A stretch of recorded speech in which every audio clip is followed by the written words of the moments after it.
اور نماز ادا کرتے رہو اور زکات دیتے رہو، اور جو بھلائی اپنے لیے آگے بھیج رکھو گے اس کو اللہ کے ہاں پالو گے۔ کچھ شک نہیں کہ اللہ تمہارے سب کاموں کو دیکھ رہا ہے۔ اور یہودی اور عیسائی کہتے ہیں کہ یہودیوں اور عیسائیوں کے سوا کوئی بہشت میں نہیں جانے کا۔ یہ ان لوگوں کے خیالات باطل ہیں۔ اے پیغمبر ان سے کہہ دو کہ اگر سچے ہو تو دلیل پیش کرو۔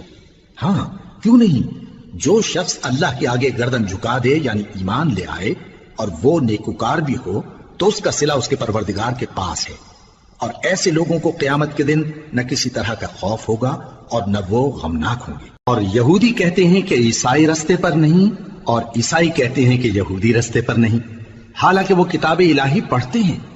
اسی طرح بالکل انہی کسی بات وہ لوگ کہتے ہیں جو کچھ نہیں جانتے یعنی مشرک۔